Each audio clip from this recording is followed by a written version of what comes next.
How to add a login button to your Shopify store. Hey everyone, welcome. I hope you are doing great. In this video, I'll show you step by step how we can basically add an option for people to be able to log into our Shopify store.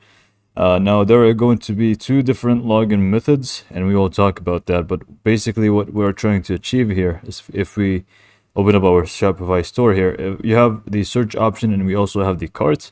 And basically, we want to also include the login option.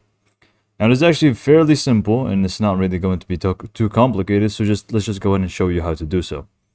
So first, just go ahead and open up your Shopify admin. And then from here, you would want to go to the settings option at the bottom left.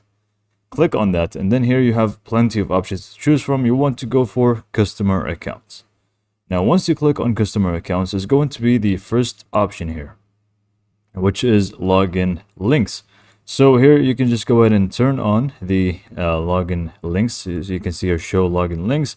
Allow customers to log in from the header of online store and at checkout.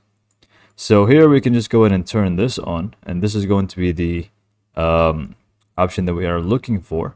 So once you actually turn this on, they are going to also show you two different ways people can log in and utilize this option. So here you can choose which version of customer accounts to link to. So you have the new and the classic. So the classic is going to pretty much be where people will be able to create an account with login information such as email and password, the one that we are pretty much used to.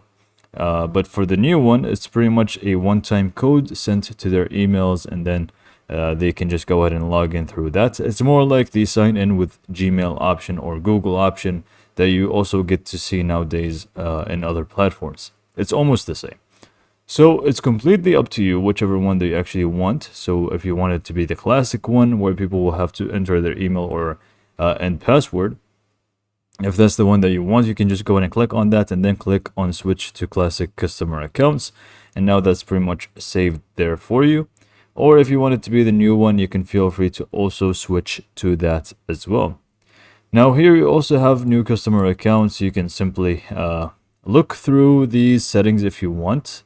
Also, if you select the classic customer accounts, you also have more options here to play around with, which I'm not really going to talk about here. But this is the main focus. So just go ahead and turn on show login links. And now if we just go back to our Shopify store and view it, hopefully it did load in, because Shopify sometimes does take a little bit of time. But once it actually does finish up, you can actually see now we have the login option. It should look something like this. So when people click on it, they will be able to create an account, as you can see here, or even sign in. So this is pretty much all there is to it. So hopefully you found this video to be helpful, and thanks for watching.